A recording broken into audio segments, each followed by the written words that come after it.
Welcome one and all to the One Out Podcast. I'm John Urban. My name is Eric Chellen. Hey, listen, did you do this theme song? I did write it. This is fantastic. Thank you. I have ideas. Ooh. Yeah, I want to talk about this more. I'm going to send an email to your people. Have your people call and email my people. Do either of us have people? I have no people. I will send you an email. Okay. Speaking of people, Chris Voss is a person. He is. And he's from the record company, and he joins us on the One Off today. And talk about Midwestern nice. This dude, not only is he super talented and a rock star, but he's one of the nicest people I've ever met. He's great. And I think that as a policy, we should only have people as nice as him on the show. That's a high bar. Yeah, I know. Make it so. Do it. Okay. Just do it. Do it. Yeah. We'll pre-screen all our guests Are you this nice? on a Voss scale of 1 to 10. You must be this nice to ride. The record company is out on the road to support the 10th anniversary of their awesome album, Give It Back to You, featuring the song that you all know and love. There's lots of great songs on there, but Off the Ground, which you hear many places. It's, as the kids say, a banger. Do your kids actually say that? No. Nope, they would don't. make fun of me for saying it. They're probably making fun of you right now. They're not listening to this. Are we kidding? The band out on the road celebrating the 10th anniversary of that album, and they're playing Milwaukee at the Pabst Theater. Yes. On March 7th, 2026. If you're listening to this before then, go. Right. And if it's in the future, you can't go. No, but I bet you'll find them out on the road again. Yes, at another venue near. Go find them. You're a musician, I am. so you probably got a lot. I mean, I enjoyed listening to it, but you probably got more insight out of the conversation. Yeah, he was talking about his record label situations over the years and the creation of their albums from literally a living room, just recording with cheap microphones and just making it happen for them with a Wisconsin kid with a Wisconsin dream. One of the things I love about Chris is he plays, is it lap steel? Yes.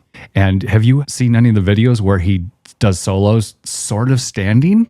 Yeah. It's crazy. Yeah, and actually when he came to Flannel Fest, he had a broken toe, and his management was telling me he's not going to be able to be out on that broken toe. He's going to have to sit on a stool. But guess who did not sit on a stool very much during the entire Flannel Fest? Chris Voss from Chris the record. Voss. All over the place. Yeah. Just amazing. Energetic. Can't hold him back. And the sad part is he broke another toe. He broke everyone's toes. All in the entire venue. Midwest nice, but he broke toes from dancing. Yeah, dancing and jamming. All of us danced and jammed. That's what happens. Yeah. He did. He didn't. No, He didn't. You know who you need to thank today? Big Dreamers United. This podcast doesn't happen without our friends at Big Dreamers United. Big Dreamers is a nonprofit designed to help other nonprofits with their creative communication needs, and they do the work at no charge for the nonprofits. If you're a nonprofit looking for still photography, video, or graphic design, check out bigdreamersunited.org. And if you're a giant corporation with $1 billion in your piggy bank, feel free to give Big Dreamers a call and sponsor the work they do. Helping nonprofits tell their story, Big Dreamers United. I think now's a good time to hear about Chris's big dreams. Ooh, he chases them. And he catches them. How do you feel about starting? Great. Ready? Go. Don't do that to me. No? The pressure. Yeah. It's Chris Voss from the record company joining us on the One Off. Did you know about this whole podcast and how it happened? I know about it because I'm here, but I don't know how it happened. We made a deal that we'd just do this once, Oh, great. and now it keeps happening. I like to, I thought you meant once while I'm here. Well, it is going to happen only once while you're here. That We're is not going to true. do two. Yeah, this is an exclusive. It is? Yeah, it really is. For you guys today. Yeah. Chris Voss from the record company, Alex and Mark. Do I have the names right? That The is two guys? correct. Yes. I got that off Wikipedia. Oh, research is paying off. I did, really. We were going to invite them here, but we only had budget for 3 mics. So Yeah. we picked you. I hope we did okay. You did. I'm the only one that talks, so it'll work out. That's awesome. Yeah. That would have been awkward. Yes. You were on the road celebrating the anniversary of an album, correct? Yes. The 10-year anniversary of our first album, Give It Back to You. Well, let's talk about that. But first, let's go back in time. Sure. And you're a Wisconsin boy, I am. born and bred. Born and bred. I am actually the son of a dairy farmer who's still farming. Both my brothers are dairy farmers, and my mom and my dad live on the farm too. Did you do any farming? Oh yeah, yeah. I milked cows and spread manure and mucked out pens and did all that stuff when I was a kid. I used to really get upset when I'd go to school and some kid would talk about complaining about having to take out the garbage, because I was like, take out the garbage. I'm like, That'd be great, right? Yeah, Just be- that. 25 cows this morning. But no, they're still going. Did you get what I got when I went to New York to visit friends once, and they literally asked me if I owned a cow? It's become kind of chic and hip to be from the rural area now, which is when I was a kid, it certainly wasn't cool to be a farm kid. I thought it was cool. I loved it, but I remember I went to BHS, Burlington High School, and I remember my nickname was Farmer Voss, which I wore with a badge of honor, but it didn't get me a lot of attention from the cool people. You know what I mean? Is that what you had on the back of your Future Farmers of America jacket? I never did the Future Farmers of America. It's probably for the best. Yeah, I figured that wasn't going to help the Farmer Voss nickname go away. By the way, no offense to Future Farmers of America. Absolutely. If you're listening. I apologize and take that back. Did you have a question about farming? I didn't know I was coming on to a controversial... Oh, right? Dude, you have no idea. Heavy hitters. About to go. Didn't you mention something about farming and Chris? Well, I was... I thought it was really cool that you guys played Farm Aid, right? So that's like such a cool opportunity, I think, for someone coming from a dairy farm and then being able to use your music and then try to give back, That was a major goal accomplished, I would say. Actually, when I was 14, I remember promising my father that I would play Farm Aid someday. One of those crazy things you say as a kid. Do you remember how he reacted or no? He was always encouraging. He never would say something like, "Oh, that'll be the day." He was always just like, "Go for it." Dad, he became a farmer. I think he could have done other things. He loves it. But I'm saying, like, he was 18. It was at that time where, my dad's born in the early 50s. So it was at that point where it was like, he was the oldest son. It was like, you kind of got to stay, He actually did come up to Madison for what they used to call short course, which I don't know if that still exists. It was for the farm kids. They'd come for like a year or 2 years. And so he really loves coming up here. He's going to be, he always comes up here to Madison whenever we're playing. So then how did he react when you played Farm Aid? He loved it. He was really moved. Actually, one of the most moving things I ever saw was my great uncle Carl Voss, who my grandpa Don, Art, Carl. Hang on, let me write all this down. Yeah, these guys, they all came from the Voss Homestead Farm, which was founded outside of Burlington in 1847. Yes, and it's still there.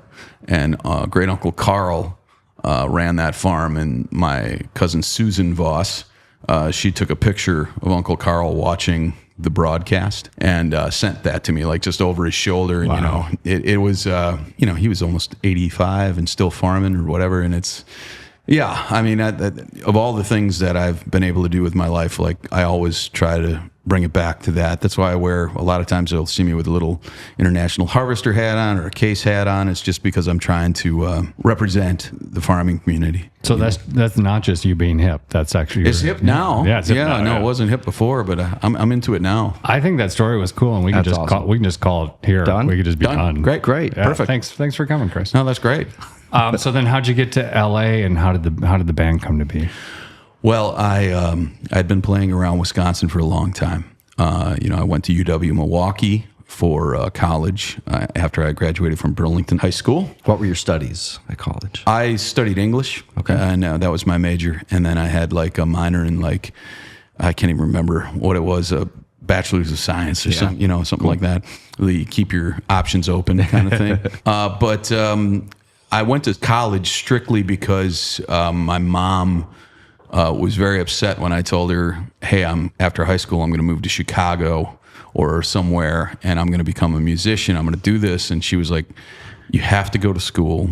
And she said, if you go, I won't, I will always support you. Just get that degree. So I did, and formed some bands down in Milwaukee, played a lot out there, met my wife, who I married 17 years ago. And then 16 years ago, we moved to Los Angeles together. And then I formed the band, the record company, when I got to LA. And about a year and a half after I got there, I met the guys, and it was a good thing that happened. It changed what I was doing, I read somewhere that the demo was done on some cheap microphones. All of it was. Now, how much of that, did any of it carry over to the record, to the actual? The entire record was done in our bass player's living room with probably 8 microphones. The song "Off the Ground," which I only say this not to put it just to show you how absurd this was.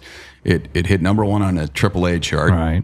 It got nominated for a Grammy, and it's got like I don't know how many millions of streams now. And I only say that because we recorded that in a living room, like literally, and handed it to our label. And they're like, "Where'd you record this?" And we're like, "Oh," they're like, "Oh," and we're like, "Do you have any notes?" And they're like, "No, it sounds good. Maybe turn the bass drum up," and it went out, no expectation of radio play. It got, and here in Madison, it's Triple M's been behind us since day one. Chicago XRT, all these major stations got behind it, and it was a complete shock. Absolute shock. We had absolutely no idea that would happen. That song specifically has a bass with a slide, and I'm playing a lap steel, so 2 slides at once. It's kind of weird. And then it's just a funky little rock and roll blues number, and it just caught on, and we just kept going from there. But yes, the whole record was done in a living room, basically live, and our bass player Alex produced it. But there wasn't much to mix. There was eight inputs, and we didn't worry about like where we put the mics, and it was like you play, you listen to like, oh, what's the drum sound like? Oh, that sounds good. You put the mic. We didn't even have a stand for the guitar amp mic. We put it on a candle. There was like a giant candle, and they'd be like, "Mic the amp," and I would just put an SM57 on it. Standard. Yeah, and it just the bleed was the secret in the room. Yeah. And then I was playing, I decided to bring in this old Tiesco Del Rey, which got fished out of a dumpster somewhere out here in Milwaukee. Well, not Milwaukee, but between here and Madison, Oconomowoc. It got fished out of a dumpster by a buddy of mine. It looks just totally beat up. And I thought, if I play this guitar, I'm not going to do any whittly doing. It's going to just be what I can't really get too fancy. And I, like any guitarist, can get a little, which is fine, but it's not really a song-serving way to play. You, as a musician, Eric, understand this more than me, right? Yeah. That noise. Okay, thank you. Yeah, and there's kind of over my head. Yeah, but it's technical. But the guitar was microphonic too, which means, for those of you who don't know what a microphonic is, it's the word microphone is in it for a reason. You could hold the guitar to your face and talk into it, and it'd come out of the amplifier. So not only were we getting the sound of the room, but the guitar itself was reprocessing everything in the room through the amp, which gave it kind of a magic, oh, this is a bigger room than it is. And I think if I'd have been playing like some really nice guitar, and we would have had a cool, nice drum set, all the instruments leaked. The drum kit was a really like janky 60s Ludwig that he bought for like off a garage sale. It just sounded right. And so it tamed us down to where it had to be about the songs. And I think that really it brought out the spirit of the band, and it taught us the biggest lesson of what I think the secret sauce of what we do is the fourth member, because we're a trio, is the emptiness, the space, embracing that and allowing the largeness of that to fill every nook and cranny. And, there you go. So then the question is, moving forward, the other albums, All This Life, correct? Mm-hmm. You fix me at any time, right? Don't fix me, but correct me. You know what I mean? There's no fixing, Jay. No. All This Life in 18, Play Loud, correct? Yes. And then the fourth album, which you called... The fourth album. Mm-hmm. Right. Well done. How did you carry that forward then? Did you stay in the living room, or did you go into studios then? Yeah. The second record, we did half of it in a studio in Hollywood Boulevard Studios, which is really kind of it looked like what we wanted it to sound like. Our buddy Clay Blair, who our friend Joel, who is front of house, your cousin Joel. Cousin Joel. There you go. Let's get this straight. Eric, your cousin is Joel. Yes, that's correct. And what does Joel do? He's front of house. Okay. Yeah. Should we break the fourth wall and say he's in the room? He is in the room. Is there anything you want to say about your... That sounded almost like we should call like an ER or something. Is there anything you want to say about Joel while he's here? Well, someday Joel and I are going to start a band. There you go. We both, our mothers are Van Wagenens is their last names, and That'll be the name of the band. That's the name of the band. We just haven't I got We some haven't got advice together for you. to do it yet. Yeah. I have advice for you. Yeah. Sorry, Chris. We'll be back with you. No, in a that's second. great. Less pressure on you me, the should better. you should record in your living room. Okay. With some crappy equipment. Got it. Because then, Then you never know. yeah. Do you want to know how it got played on the radio? Yes. Because I want to tell you, it's what you just said is exactly how it got played on the radio. We wrote Bruce Warren, who is at XPN in Philadelphia. Okay. And he also is NPR, like, not Tiny Desk, but World Cafe. Yeah. And we sent him the demo, and the tagline that we wrote was, "This song is played completely live with our absolute crappiest instruments." That was the opening. You just laid it out. And that just was enough that got people to hit play. But it wasn't a lie. We were just like, this is what happened. Let's be honest about it. It's like, recorded with 4 mics and our crappiest instruments. And he played our song, "Don't Let Me Get Lonely," on the air at one of the biggest stations in Philadelphia. And we hadn't even played a gig yet. Wow. And we had all been in bands and never been able to get radio play. Right. So that was just a sign right there. You know what I mean? I used to walk when I worked at 105.5 Triple M. By the way, that's not a paid endorsement. They're not sponsoring this, are they? Great I'm gonna go station. check It with them seems before like they a bad say this. idea for them to sponsor our podcast. That's true. Since they're a radio station. But anyway, when I worked there, I would walk by the PD's program director's office, and I would see all the CDs. Sometimes it was a crapshoot, right? Like, how do you pick? And I went through a couple of them. There was one that was like David Gray. Right. And then like a couple years later, I remember seeing another David Gray CD. We never played David Gray. And then one day, all of a sudden, we started playing the crap out of it. So your note probably did more good than your album just sitting there on the desk. Yeah, and we were at just the beginning because that was 2012. So we were just at the beginning where you could send, an audio track through the, a high fidelity audio track. Send it overnight on the Yes. internet. Yeah. So Bruce wrote us back that next morning. He's like, "You know what? I really love this." He's like, "I can do whatever I want, and I'm going to make you our song of the day." And that kind of was a real shot in the arm. There was a guy named Kevin Bronson. He played us early in LA. He was kind of a tastemaker guy, and we started getting booked in the cooler clubs.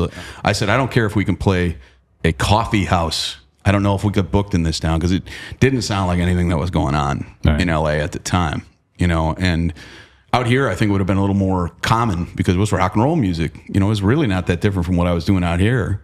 Maybe the songwriting had grown and the other guys in the band really knew how to make a record, but and they're talented, but I stuck out like a sore thumb out there, and it worked.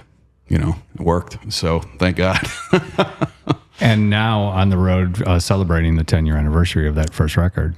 Yeah, and that is, I think, one of the biggest shocks when Concord Records, our label that put that out, approached us last year about re-releasing it, doing a double vinyl, doing like special tracks and like bringing it back. That's just, when you make a record, I don't want to oversell it, but I certainly didn't even fathom that was going to happen. And I guess it's just one of those times where it's given us a chance to look back, kind of think about where we were at that time. Why was it special? What did it mean? How much of that have we retained? How much of it is it good that we've evolved past as people, as writers, as producers, as performers? And I do think it's a nice bookmark in life. And I'm glad it's getting the attention again. And, the shows are selling really well, and we're playing the whole record, and we're going to play a bunch of other stuff. So it's an honor, man. And I'm stoked. Never saw it coming. If you're listening to this, my first question to you is, how did you find this podcast? Because it must have been by accident. And secondly, if it's 2025, you want to go to the Pabst Theater in Milwaukee on March 7th, correct? Do I have that date right? Mm-hmm. 2026. Did I say 25? Mm-hmm. We'll edit. We'll Stuck edit that. You're living in the past. Wow, Yeah. man. Don't do it. Thanks, Chris. Come on back. Speaking of last year, and by the way, jump in at any time because I tend to talk too much, Eric. So just jump in. Well, his presence is very powerful, though, Eric. Thank you. Yeah, Thank Wow, you. it's 'cause I it's- actually did want to say something. Yeah, John. well, then you should can jump be in. quiet for a second. Sure, sorry, my I bad. just wanted to give, you talk about we're at 10 years out, and you're happy that it's coming back around, that it's getting its due, right? But I'm sitting in my own living room watching a Packer game, Yeah. and they bump out to commercial.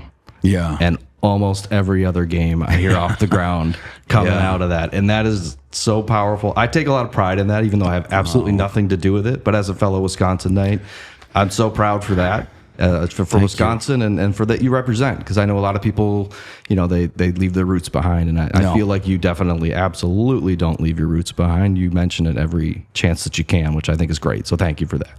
Thank you, Eric. Yeah. The first time that we heard our music on the Packers, it was crazy because it was, you remember the season where Rodgers did the run the table thing? Yes. Okay. So they did a montage when the Packers made the playoffs with like a pool table, right? And I'm sitting there, I'm drinking a beer, I'm watching the Packers in the playoffs, wondering when they're going to rip my heart out because, I love my Packers, but, it gets rough, some years. But all of a sudden, that came on, and it ran for like a minute, not like 15 seconds. Yeah.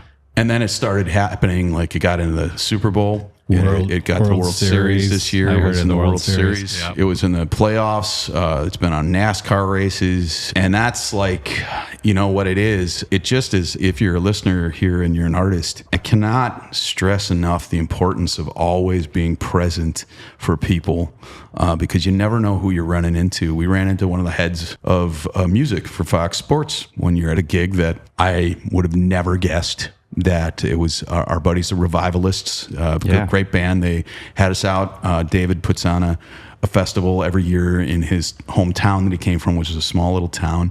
And we were playing there and was hanging backstage, and this guy's talking to me. And he's like, I really like your band. And we ended up hitting it off. And then all of a sudden we start getting played. And I find out later that he kind of got us in he put it to the people and over there, and they liked it. And that kind of thing is really a trip, because I never know when it's coming. And then you're watching, and then all of a sudden it's like, we were watching the World Series, and it came on. You're just watching the game. Yeah. And I had no idea it was coming, because you settle all that licensing ahead of time. So it's like, if you're going to use the song, here it is. Okay.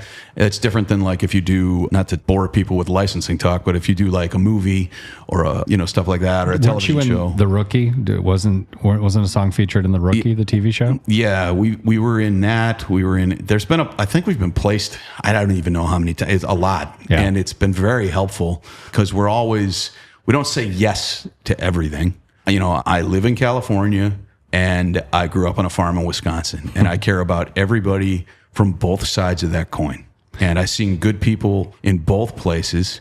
And I don't want to ever just say yes to something that I don't agree with, as far as like a product I wouldn't use myself, or like some sort of thing that doesn't do well for the working people, So any which way, it's a great surprise when that happens. And I thank you for bringing it up. That's awesome. That's great. It was weird when I heard one of your tracks in 50 Shades of Grey. That was weird. No, it wasn't. It was great. It's amazing. I actually haven't seen the movie. Okay, I own them all on Laserdisc. Do you guys have bucket lists? Do either of you have anything on your bucket list? I've never really. Can you talk about it, or is it private? Sure. No, it's all music related. Because mine's going to come back to one of my bucket list things that involves you. Oh boy. Yeah, I know. Don't get scared. It's okay. So, like, what's on your bucket list, Chris? I would really like to play Japan. Yeah. Haven't done that. We've played all 50 states. We've played all over, but I've never been to Japan. And that's one that I plan on accomplishing somehow. Let's make it happen from this podcast somehow. There it is. If you're listening, if you're one of our 7 listeners, get the record company into Japan. There you go. That's right. What about you, Eric? Oof. Nothing? We'll come back to you. The Van Wagenen band. Thanks, Joel. Yes. We should have got Joel a microphone. Okay, so here's one of mine, and it's kind of weird. The Lone Bellow. Do you know the Lone Bellow? Yeah. I was a supporter right off the bat of them. They're amazing. Yeah. So they're playing at the Ryman this fall. Great. And I'm a photographer. That's my day job. Mm-hmm. And I called their management and I said, can I come down to the Ryman and shoot the Lone Bellow there? And they said yes, which I was shocked. I was shocked that they responded, which was fantastic, because, people are busy, and they're like, here's this email from some guy in Wisconsin.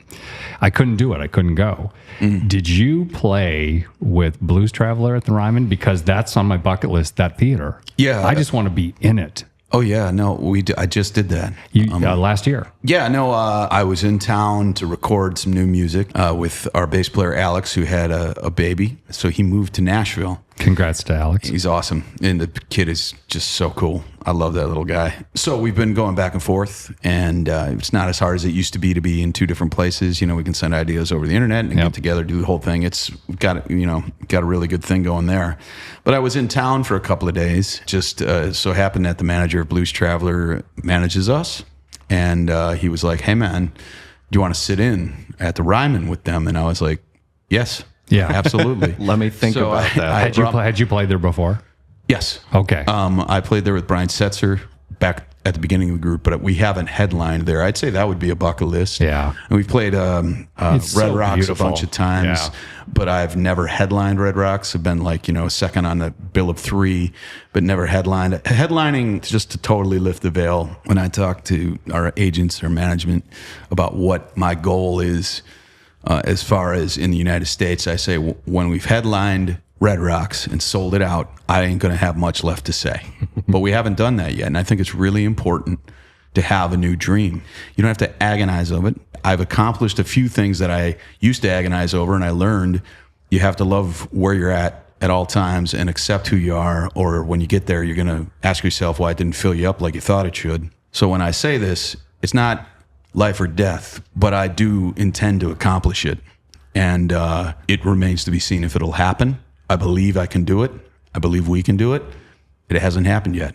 So that's a bucket list. And that drive, do you feel like that flows into your songwriting as you're working right now? Is there a thought pattern on any of that? Or is it just we just write the way we write and what comes out? Or is there some thought to how do we reach a slightly different audience or a bigger audience? Or, is there any of that? I think you're not writing hooks, so you're not for the sake of bringing in more people or different people. And when you do actually get, it's a really weird thing. After we made the first record, that the second record, All of This Life, none of it. We went into the recording session. We realized, wait a minute, we got to write this record. I've never written a record where there's a lot of people out there that know who we are and are wondering if we're going to tank this thing. Yeah. And I think at that point, you just have to come to a conclusion of why are you doing this? How did you get there? If you're in the World Series, the guy who hits the baseball is thinking about hitting the baseball. Right. He's not thinking about the parade. Right. He's not thinking about if he doesn't hit the baseball. And I think that's kind of like when we go to the songwriting, what I come to is I want to say something that means something to me, something that I can put on later and go, I stand behind that, even if I can go, I'd do this differently. It's just a waste of time to think that way. Once it's out, that's your picture, that's your audio picture of your snapshot of that's where you were. So if you can walk away from a recording going, I liked this was me now, this is me right here, this is my band, this is who we are. It's true. It's honest. It's you. It's true. It's honest. And so, I don't think you can get caught in that trap real quick. And then when you're a band who's never had anybody around, and then some money starts coming in, and people start going, "Hey, you want to make more money? How about you do this? Hey, you need to do this." The business stuff. You got to trust your gut, because there are some people that come and start talking like that, but they actually do have. They're talking about growing your art and the impact of your art from an artistic footprint out. Right. And then there are some people who are trying to pull you like taffy to stretch away and kind of break down the molecules of what made you who you were. And it's a fine line. Yeah, and plus though you grow. I know you have heard some podcasts and things that you've talked that your musical tastes are all over the place. All over, especially growing up, Metallica. Yeah, and blues. For sure. Yeah, and that's just like this huge range. So I wonder, does some of those different tastes come out differently as you get older and make the next record? I know, like for instance, your third album, Play Loud. Mm-hmm. You bring in Dave Sardi, who's like the soundtrack of my early 2000s. Yeah, he's been around. Wolf Mother, Oasis, Modest Mouse, Band of Horses, even The Who, like ridiculous list, and the record company. Yeah. And so when you bring that kind of person in and that kind of producer, there seem to be more elements thrown into the record company stew for that album. So was that like on purpose or and like, yes, welcome it, bring it in? Well, it was, we had done 2 records completely our way. Yeah. We also have we have 4 records out, but we really have 5 because we had an early Songs and Rarities album that came out on a record store day. But that kind of was a collection of all the recordings we did from late 11 to 14, 15 when we did the Give It Back to You sessions. And those are really lo-fi, like even more like 3 microphones and a prayer In an alley. You were in an alley. Yeah, sometimes they're my favorite sounding stuff we've done. But Sardi, you don't, when you're the record company, you're not Oasis. You're not Noel Gallagher. You're not these guys. We didn't pick Dave. We sent Dave our music and he picked us. That's how Dave works. And he just heard our songs we had and he's like, I think I can bring something out of you guys that nobody sees coming. Mm-hmm. And the only thing that happened to that record that's unfortunate is we made it in the midst of COVID. And the thing that happened was we made a party record and there was no party to be had. Yeah. We made the song How High, which I think at any other time in our career would have been a really big song, and still was, by our standards, a big song. But this was the song I remember I actually had somebody who shall remain nameless at a label say to me, get ready to buy a swimming pool. By the way, if anybody ever says that to you, your life's about to tank. But I was like, I remember just kind of getting like, oh no, I don't know if I like that. Yeah, it's a very danceable record, but for sure. It stretched our sound. Yeah. It was a divisive record with our old fans. They thought we had we'd gone too far away from the 8 microphones, and then we got a whole pile of new fans that just were into that and probably weren't into the original stuff. So it was great to be challenged by someone like Dave. He has an idea about making a record. He has a way of making a record that's very different than how we had ever done it. He's a very intense man, super nice, but he don't play around. He's a big presence. If he doesn't agree with you, you better have a good reason for why you think the way he does. And if you don't agree with him, he expects you to act the same. Learned a lot from Dave Sardi. But then after that, coming out of COVID, the 4th album, it just was like, we got to go back to the drawing board. All the people that we had at the old label had left. We were basically on an infinite contract with that label. And then they dropped us because the new guys came in and they were like, I don't get it. We want our own people. So we got dropped right before Christmas, and we just were like, we got to go back to the drawing board, So we came off the record that everybody thought, and everybody was telling us, this is the one, this is where you go from playing, the Barrymore or, the Paps to Red Rocks. 4,000, 5,000, It didn't happen. That was difficult because you think, oh, I failed. Then you sit and you go, wait a minute, where are we? We still are musicians. We still do this. But it's a long-term relationship now. Now you're into the 12th year of the band. What do you have to say now? Yeah. And that's when you got to kind of go back to the nucleus of who you are. See the other guys in the band for what they are. And there you go. But appreciate that question. It's a good question. I can talk too, John. So, I'll keep going. But, that's great. Yeah. I think it's great. The artists shouldn't have to stick to their thing that they have to do for the rest of their lives. But if they want to, they can. I think it's just you evolve, right? And I think you can go back to the roots too.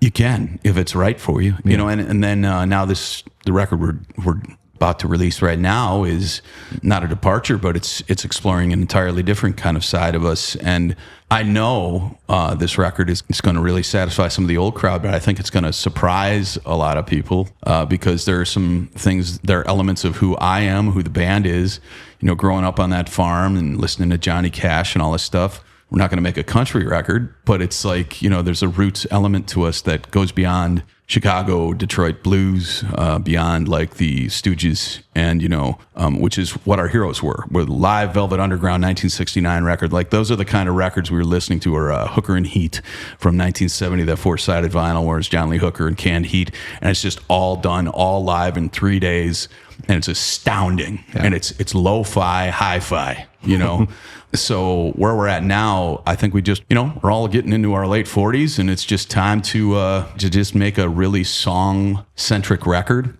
that has something to say about where we're at as men and people. And I'm really happy to still be hearing ideas that make me excited. Yeah. That's key. Speaking of ideas, one of the things I wanted this podcast to be about was about creative people and where it came from, how it started. So can we go back in time to when you were younger? Do you remember what sparked you to say, I'm going to write songs, or whatever you did that started out being creative? Like, was it always in you, or did something spark it? It was always in me. I didn't know what it was. Right. So what'd you try first? Like pottery? No, a lot of imagination.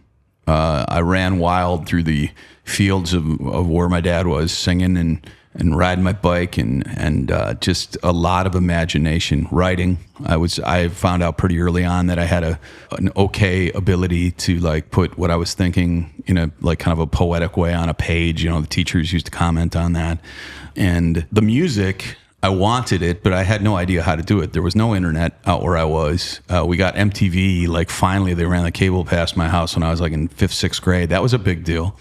But it was actually, what really did it was in 6th grade, a kid from I was going to a little Catholic grade school called St. Alphonsus in New Munster, Wisconsin. They call it Whiskey Hill because it had 4 bars, 1 church, unincorporated, right? A lot of those towns in Wisconsin. Yeah, and it's still there. And that's like my family, and they all kind of like built that little spot with a couple other families. And so I was like, how many generations of kids went to St. Alphonsus? There was a really great thing about that. It was great in the fact that I felt a very tight kinship with my couple of friends. I mean, there were 4 kids in my class, including me. And what stunk was there was no creative outlet. Yeah. So, and I had that, and it was very, I just didn't know what I was. I didn't know who I was. I didn't know what this thing was. I knew I loved music. You woke up in the morning and you wanted to make something. That's what I'm fascinated by, and how that happens in people, and then how you make it come to life. Well, I went to this kid's house one night, and he had a Stratocaster. He was from the public school. He had kind of gotten in a little bit of trouble. And he came to our school in a Metallica shirt, scared the crap out of all the parents. And I was like, I want to be like this dude. I went to his house. He had a guitar. I didn't even know when I held his guitar that you were supposed to put your left hand on the strings and fret them. I just was strumming it. And I was strumming it, and he was like, oh, you can do a rhythm. And I was like just playing like a string. And he showed me how to press down on one string, and I was just playing the 2 notes I knew. And I was immediately like, I'm going to write a song. And that was just it. And then I kept writing songs. I never stopped. And when I got my first guitar, I wasn't like, oh, how do I learn how to do this song by somebody else? If I learned a song by somebody else, it was because I wanted to learn how to write a song. Right. You know, so whatever I was listening to, that's what my song sounded like. When I was in my Metallica phase, I sounded like a crappy Metallica guy. When I was in my, early blues phase, I sounded like a kid on a farm that hadn't lived for 50 years in destitution, trying to write a blues song. So I'm not saying any of them were great, but they were honest. One thing I will say is I can tell you I've made a lot of music that I am glad never got on the internet. I've got records that I would rather leap out that window. We're only up a floor, by the way, so this isn't too dramatic. I'd rather leap out that window into a snowbank than have either of you hear it. But when I have ever come across them again and just given them a slight listen, I'm always like, that's who you were, though. It was a step. Yeah, and that's how you see the step, right? And I think that's the center. You got to be who you are. You got to bring who you are to the music and to the stage when you play, and don't apologize for it. Be the personality you are. And if you rub people the wrong way, then that's who you are. If you're super friendly and humble, then that's who you are. I admire honesty.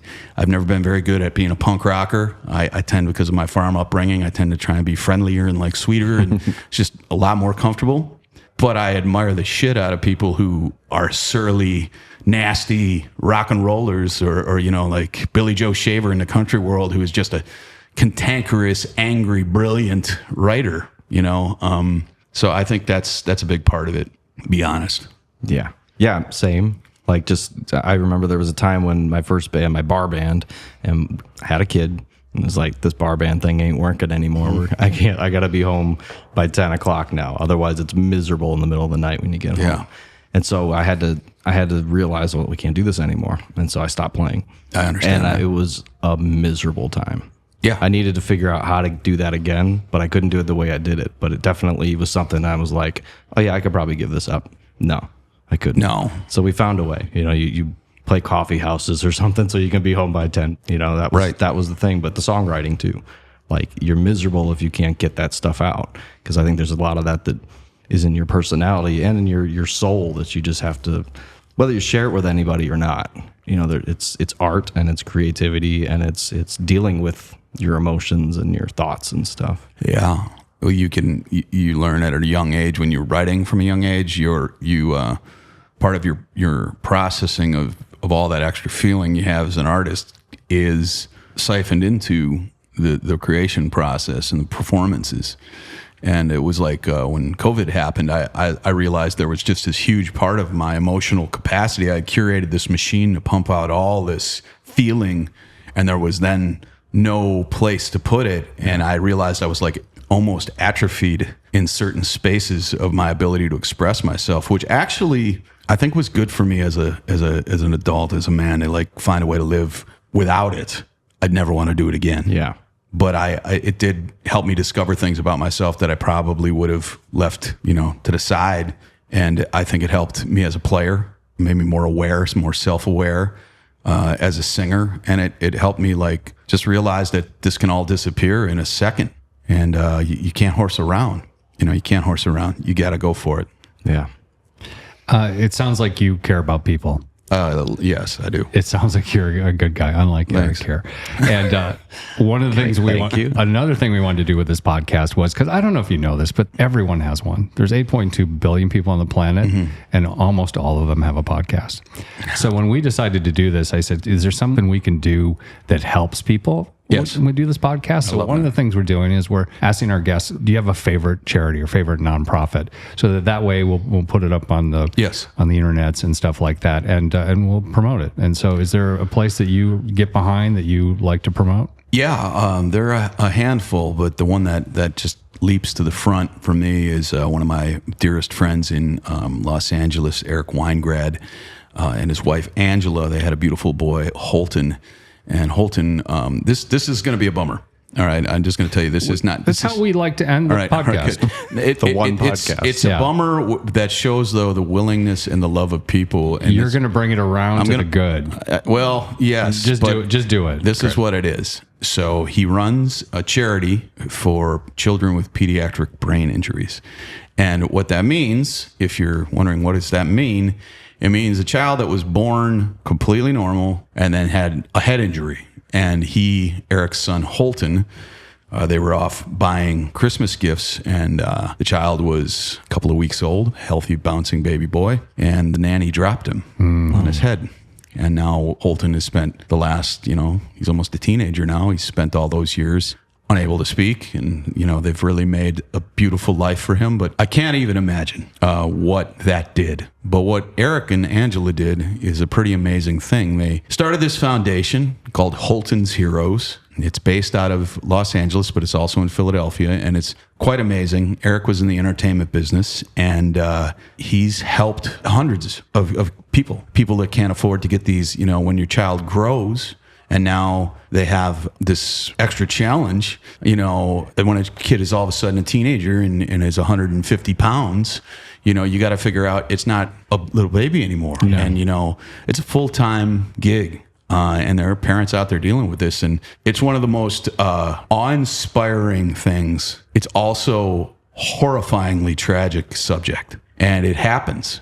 So that is why I have so much passion for that. Eric is a big music fan. He's had a lot of musicians help with him, but it's all homegrown, all run by him and his wife and his friends, and they've done just some amazing work. Like the Philadelphia Eagles have stepped up. Like he gets that kind of involvement.